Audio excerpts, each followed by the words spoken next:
Bonjour à tous, bonjour à toutes. J'espère que vous allez bien pour cette première journée de l'URRH.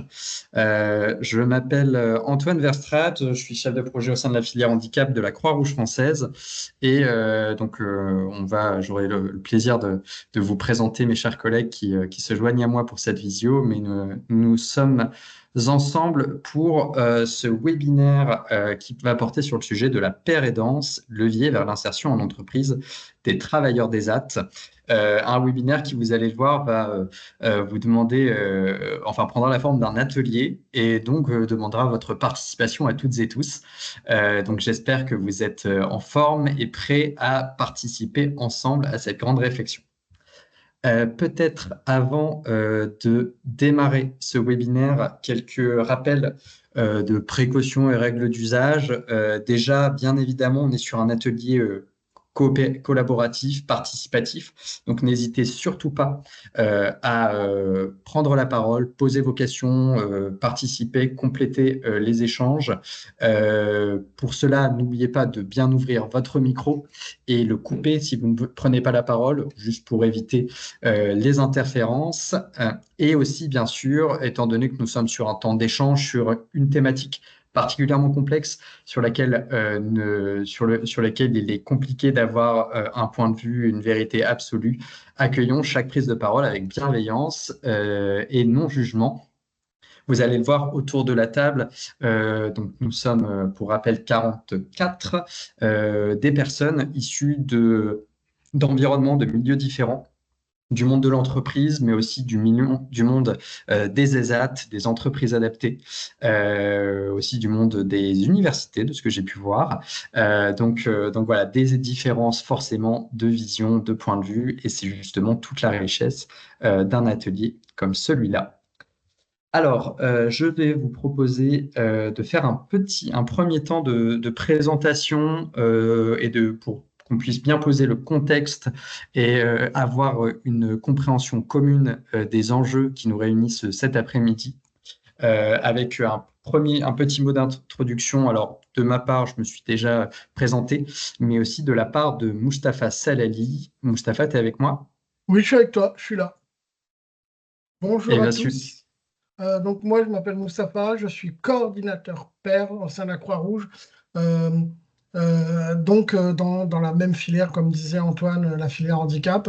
Et de- je vais vous indiquer un peu mon parcours. Alors, pas totalement mon parcours, mais mon parcours de l'ESAT comment je suis passé de l'ESAT à mon côté un peu salarié au sein de la Croix-Rouge en tant que coordinateur pair à la Croix-Rouge française. super.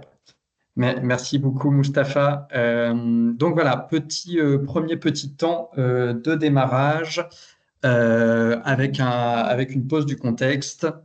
Voilà, bon, un contexte que je pense vous connaissez à peu près tous. Quand on a lancé cet atelier, on souhaitait aborder ce sujet, hein, vraiment de l'insertion professionnelle en milieu ordinaire des travailleurs des AT, parce que c'est un sujet déjà, nous, en tant que Croix-Rouge française, qui nous concerne, hein, puisque nous sommes nous-mêmes gestionnaires des AT et accompagnons vers l'emploi en milieu ordinaire des travailleurs quotidiennement au sein de nos structures. Comme tout opérateur des AT, nous sommes bien au fait et en plein dans un grand sujet qui est celui de la transformation de l'offre de nos activités, avec un double enjeu, hein, dans la transformation de l'offre des ESAT. Déjà, un enjeu de rapprocher nos activités avec celles du milieu ordinaire, avec un rapprochement fonctionnel, hein. Les ESAT, dans leur fonctionnement, se rapprochent de plus en plus des entreprises. C'est le cas sur le droit de syndicalisation, bientôt sur la rémunération, sur la complémentaire santé, mais aussi un autre cadre qui est celui du renforcement des droits des travailleurs, où l'objectif de plus en plus affirmé des ESAT est bien l'accompagnement et le soutien au parcours professionnel des travailleurs. Ce parcours professionnel pouvant se faire effectivement en milieu protégé, mais pouvant également se faire, et c'est d'ailleurs toute la mission nouvelle des ESAT, puisque ce n'était pas forcément aussi anodin il y a quelques années, vraiment d'accompagnement vers l'emploi en milieu ordinaire. Cependant, et si vous travaillez en ESAT, vous le savez bien, même d'ailleurs aussi si vous travaillez en milieu ordinaire, des freins persistent dans l'accès à l'emploi en milieu ordinaire pour les travailleurs d'ESAT. Déjà, effectivement, une conduite du changement opérée au sein des ESAT eux-mêmes qui changent en partie de fonction, bien que l'accompagnement dans l'emploi était toujours une fonction, il n'était pas rare d'avoir des travailleurs d'ESAT qui faisaient toute leur carrière, ou en tout cas une grande partie de leur carrière, dans la même structure. Et ça, Mustapha, tu pourras nous en parler. Et aujourd'hui, on est vraiment sur un changement de paradigme assez important qui impose une conduite du changement, une conduite du changement qu'on vit nous-mêmes Croix-Rouge française. Aussi, un enjeu et qui va de pair avec cette transformation, qui est une levée des représentations des options de parcours des travailleurs, où très souvent, une personne en ESAT avait souvent eu un parcours institutionnel tout au long de sa vie, a été peut-être passé en IME ou en IEM, puis employé, travaillé en ESAT. Ah, bonjour, il y a une personne qui... N'oubliez pas de bien couper votre micro. Voilà. Et donc un besoin de pouvoir justement ouvrir le champ des possibles et accompagner les travailleurs des AD dans cette nouvelle perception des possibles dans leur parcours professionnel en milieu protégé, mais aussi hors milieu protégé. Et enfin, une acculturation à faire des entreprises et de leurs collaborateurs. Ça, c'est souvent des points qu'on voit quand on travaille en ESAT, c'est de se dire que oui, même quand il y a une volonté de la part des ESAT d'accompagner vers l'emploi en milieu ordinaire, il n'est pas toujours facile du côté de l'employeur, du côté de l'entreprise, d'accueillir dans de bonnes conditions un travailleur et de lui proposer un cadre qui lui permettra de s'épanouir en entreprise et d'avoir le souhait d'y rester. Maintenant, Mustapha, je vais te laisser la parole pour parler du pair accompagnement. Oui, alors, la pair aidance, qu'est-ce que c'est? La pair aidance, c'est que comment une personne en situation de handicap peut aider, que ce soit une personne en situation de handicap, une entreprise sur sa façon de changer les choses, et surtout quand je prends l'exemple de Decathlon ou même La Poste qui va produire des choses qui vont être vendues aux particuliers, ben on n'oublie pas que c'est fait aussi avec des personnes en situation de handicap parce que l'expérience, la vie de tous les jours fait que on acquiert un pouvoir expérientiel. Euh, alors, euh, par exemple, comme je disais, hein, la pair aidance peut se faire en individuel, c'est-à-dire que comment une personne parle avec une autre personne. Euh, Conseil achat et la communication, c'est que le conseil, c'est un peu ce que je vous disais. Par exemple, à la Croix-Rouge, on a lancé une offre sur des lits médicalisés. Ça s'est fait avec des personnes concernées parce qu'on s'est dit qui ne peut qu'une personne en situation de handicap peut avoir utilise les lits médicalisés, donc on va pouvoir faire les choses. Euh, et aussi, ce matin, on a eu l'intervention de Madame la ministre. Il y a 3-4 ans, 4 ans, avec une autre ministre, on a eu la réforme des ESAT. La réforme des ESAT a été faite en collaboration et bien sûr autour de la table, même s'il y a eu des directeurs, il y a eu des financeurs, il y a eu aussi des entreprises, et surtout, il y a eu les personnes concernées qui ont justement dit, parce qu'ils ont tous un pouvoir expérientiel. Moi, j'ai travaillé en ESAT pendant 23 ans. Euh, je suis passé de travailleur ESAT et j'ai eu l'occasion d'être sur le projet EPOP je vais vous la faire un peu en anglais, mais je suis désolé, je suis très nul en anglais, je vous prie de m'excuser. C'est Empowerment Participation of Persons of Disability. C'est un projet qui a commencé justement à parler avec des personnes. On a formé 70 intervenants pairs, c'est des personnes qui ont tous un pouvoir expérientiel. Mais le principal, quand on est intervenant pair, on a cette chose, il y a l'acceptation du handicap et surtout l'envie de partager. c'est vraiment pour moi le principal, c'est vraiment l'envie de partager et cette sensibilité de pouvoir aider l'autre, que ce soit en individuel, que ce soit avec dans un groupe, et surtout aussi que vous permettre à les entreprises à, à pouvoir évoluer et pouvoir les accompagner parce que on se dit, ben, on n'a pas de personnes concernées. Ben si, on en a, mais on n'ose pas, les personnes en situation de handicap dans le monde de l'entreprise n'osent pas dire parce qu'on a peur d'être catalogué et surtout enfermé dans un bureau. Alors que l'entreprise peut évoluer grâce aux personnes concernées qu'on accompagne. Ben, dis-moi Antoine, si tu... Moi, j'ai fini mon Non, discours. non, super.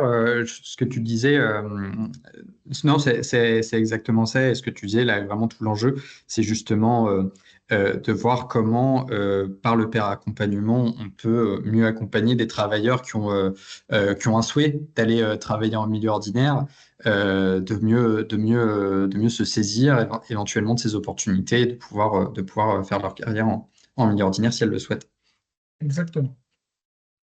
Alors, on est un petit peu en retard, donc je vous propose qu'on avance un petit peu. Merci Mustapha pour ce préambule. Euh, Oui, il y avait une main levée, Vincent. Et 30 secondes. Je voulais simplement indiquer qu'en fait, en complément de ce que disait Moustapha, oui, bien entendu, il existe des professionnels qui accompagnent les personnes en ZAT. Ça, y a pas... mais vraiment, cette complémentarité, s'appuyer sur l'expérience des personnes qui ont développé justement des compétences à travers leur histoire et leur expérience, c'est tout l'intérêt de rechercher cette plus-value pour faciliter justement l'insertion et l'inclusion des personnes en ESAT. Voilà, simplement pour compléter. Merci beaucoup, Vincent. Et effectivement, donc j'en profite pour présenter Vincent, directeur territorial pour la filière handicap de la Croix-Rouge française, qui sera l'un des animateurs des groupes de travail qu'on va constituer dans quelques minutes. Donc voilà, on revient sur, après ce petit point en préambule, on revient sur l'objectif des ateliers qui nous unissent aujourd'hui. L'objectif de l'atelier, donc, c'est comment la péréquance peut faciliter l'entrée et le maintien en entreprise des travailleurs des ZAT. Là, j'insiste bien sur l'entrée, donc la préparation à leur arrivée, mais aussi leur maintien en emploi en milieu ordinaire. Pour aborder cet atelier, nous allons vous proposer de réaliser 3 ateliers sur lesquels cette heure qu'on va passer ensemble va se découper en 3 temps. Euh, 3 temps autour d'une situation, un cas d'usage qui est plutôt que je vous demanderai de voir plutôt comme une mise de départ, un moyen de lancer une conversation autour d'une situation potentiellement vécue par un travailleur des AT, la situation de Pierre, travailleur des AT, qui a pour projet de s'insérer en entreprise. L'objectif maintenant, ce sera de traiter la situation de Pierre au travers de 3 ateliers. Le premier atelier portant sur la préparation de son arrivée en entreprise. Donc, Pierre, par exemple, a réalisé une mise à disposition. Suite à une expérience positive en entreprise, il a pour souhait d'intégrer cette entreprise. L'entreprise, ça tombe bien, souhaite le recruter. Maintenant, comment est-ce qu'on va pouvoir, du côté de l'entreprise comme du côté de l'ESAT, préparer l'arrivée de Pierre au sein de la structure, en se basant sur cette situation-là ou sur des situations que vous pouvez vivre, vous, en tant qu'entreprise ou en tant qu'ESAT. Le deuxième atelier portera, quant à lui, sur son accueil, son arrivée, les premiers jours au sein de cette entreprise. Donc là, la contractualisation, tout a été fait, le CDI ou le CDD est signé. Maintenant, comment est-ce qu'on accueille la personne sur ses premiers jours? Et enfin, le troisième atelier portera sur son maintien dans l'emploi. Donc là, alors que quelques semaines, quelques mois se sont déjà passés en entreprise, comment est-ce qu'on s'assure que Pierre souhaite bien rester dans la structure, que son expérience soit positive et que l'entreprise aussi vive une bonne expérience avec Pierre et souhaite le garder dans ses effectifs. Donc, ces 3 ateliers, ce qu'on va vous proposer, c'est que vous les réalisiez tous les 3. Pour ça, on va organiser ce qu'on appelle un Word Café. On va diviser ce petit groupe de 45 personnes en 3 sous-groupes. Le groupe 1, le groupe 2 et le groupe 3. Vous serez envoyés automatiquement dans quelques minutes dans une salle et vous n'aurez pas à sortir de cette salle, hein. On va juste réaliser 3 ateliers. Vous aurez des animateurs qui vous rejoindront dans chaque salle pour réaliser les ateliers avec vous. Donc, on vous présentera la situation et on aura juste à échanger ensemble. Le premier atelier va durer 25 minutes, le deuxième 20 minutes et le troisième 15 minutes. L'objectif sera à chaque fois de compléter, alimenter les réflexions qui auront pu être faites dans les groupes précédents. Donc, si vous passez en deuxième sur l'atelier 1, vous aurez déjà le groupe précédent qui aura déjà apporté quelques éléments. Donc, vous aurez la possibilité de réagir sur les éléments qui auront été apportés par le groupe précédent. L'objectif étant de créer une dynamique de réflexion collective sur le sujet. Voilà, donc on a un premier groupe de travail de 25 minutes, un deuxième de 20 minutes et un troisième de 15 minutes. Est-ce que, avant qu'on se lance dans les groupes de travail, il y a des questions? Je me permets, Antoine, de réagir. Je dis juste que la réunion est enregistrée Oui. et que si vous ne souhaitez pas être, pour des raisons, voilà, vous pouvez avoir la caméra éteinte. Mais voilà, cette réunion est enregistrée. Je voulais juste vous le signaler. Merci Moustapha, effectivement. Elle n'est pas enregistrée en sous-groupe, donc je vais le péter maintenant. Et elle n'est pas enregistrée en sous-groupe.